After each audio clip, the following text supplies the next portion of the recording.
आज ही ओला dock app download करें। ओला dock, doctor का अपॉइंटमेंट आसानी से। Assalamualaikum. My name is Muhammad Umar Fayaz and I am a clinical psychologist. I did my MS in clinical psychology from Bahria University, Islamabad back in 2016, and currently I am enrolled as a PhD scholar at Government College University, Lahore. This was about my education.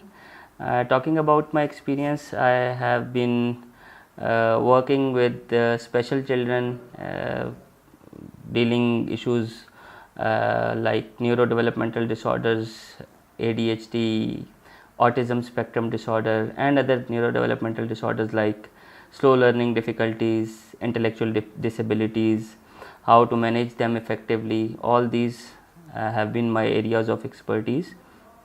Other than my clinical experience, I have been teaching in various institutes. I've served as a lecturer in National University of Medical Sciences, and currently I am serving at Rifa International University, Islamabad, as a lecturer of senior lecturer of psychology department. I've been practicing in the clinical side since 2016, and my clinic is placed in Naval Anchorage, Islamabad. तो आज जिस topic पे आपसे बात करना चाह रहा हूँ, that is almost talk of everywhere, that how to manage relationship effectively in couples, among married couples, general in couples. क्या ऐसे इश्यूज़ हैं जो वो फेस कर रहे हैं जिसकी वजह से रिलेशनशिप्स में स्ट्रेन आ रहा है. So there are certain things which we need to look into, and we need to be considerate about them. One of them is that कि हम लोग बहुत ज़्यादा either enmeshed हो जाते हैं या फिर बहुत ज़्यादा दूर चले जाते हैं. सो टेक एग्जांपल, जैसे अगर ये 5 उंगलियां हैं, तो अगर ये बराबर रहेंगी, अगर ये जुड़ी रहेंगी काफ़ी देर के लिए, तो कितनी देर तक ये इस तरह से स्टैंड कर सकती हैं या आपकी एफिकेसी को मेंटेन कर सकती हैं.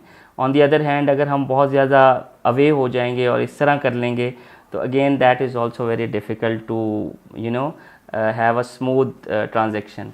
तो आई फील कि कपल्स को चाहिए कि एक दूसरे को इनफ स्पेस दें जिसमें वो एक दूसरे की बाउंड्रीज़ को अंडरस्टैंड करें, एक दूसरे के साथ उनकी क्लियर एक्सपेक्टेशंस होनी चाहिए, अनरियलिस्टिक एक्सपेक्टेशंस नहीं होनी चाहिए. And if they are married couples, तो they should have a separate time for each other, के आप वीकली बेसिस पे और ट्वाइस अ मंथ बेसिस पे they should be a separate time जहाँ पे कपल्स एक दूसरे के साथ अपने जो उनकी नीड्स, डिमांड्स हैं, वो एक दूसरे को इफ़ेक्टिवली कम्युनिकेट कर सकें, सो दैट उनका जो रिलेशनशिप है वो with the passage of time बेहतरी की तरफ आए. And people say that with the passage of time people lose spark in the relationship. वो रिलेशनशिप में जो स्पार्क लूज़ होता है, उसकी मेजर रीज़न ही ये है कि वो अपनी एक्सपेक्टेशंस एक दूसरे को कम्युनिकेट नहीं कर पा रहे होते, एक दूसरे को टाइम नहीं दे पा रहे होते, और एक दूसरे को अंडरस्टैंड नहीं कर पा रहे होते.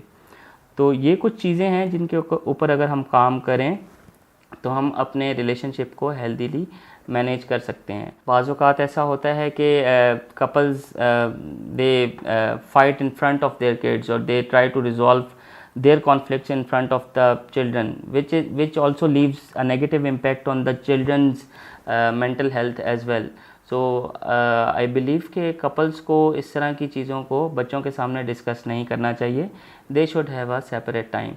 एक और इम्पॉर्टेंट एस्पेक्ट थोड़ा सा साइकोलॉजिकल टर्म्स में हम डिस्कस करेंगे, cognitive errors. Cognitive errors cognition के लेवल पे ऑपरेट कर रहे होते हैं, यानी कि आपकी थिंकिंग के लेवल पे ऑपरेट कर रहे होते हैं. और ये क्या होते हैं, इसको थोड़ा सा समझाने के लिए, this is sort of a perception जो कि गलत हो सकती है, जिसमें आगे कुछ टाइप्स हैं, जिसमें ब्लैक एंड वाइट थिंकिंग है. कपल या पार्टनर्स एक दूसरे के बारे में या उनको बहुत अच्छा समझेंगे और या समझेंगे कि वो बहुत बुरा है. देखें, कोई भी इंसान ना बहुत अच्छा होता है और ना बहुत बुरा होता है. So there is always a grey area which needs to be considered. Another important factor is filtration. Filtration में इंसान क्या कर रहा होता है कि सारी नेगेटिव चीज़ों को अपने अंदर एब्जॉर्ब कर लेता है और पॉजिटिव चीज़ों को एक्सट्रैक्ट आउट कर रहा होता है. Like if the couple is having a conflict, तो they'll think about each other कि ये मेरे बारे में बुरा सोच रहा है, नेगेटिव सोच रहा है, हालांकि that might not be the reason as well. Then there is another thing which is known as generalization. For instance, कभी किसी एक मोमेंट पे कोई कमिटमेंट पूरी नहीं कर सका कपल, कोई एक मेंबर जो है, तो they'll now think कि ये तो हमेशा ही अपनी कमिटमेंट पूरी नहीं करता, तो उससे रिलेशनशिप क्या होते हैं, स्ट्रेन में आ जाते हैं, कॉन्फ्लिक्ट्स आपस में बढ़ जाते हैं, और जब कॉन्फ्लिक्ट्स बढ़ जाते हैं तो फिर चीज़ें जो हैं वो और पेचीदगी की तरफ चली जाती हैं.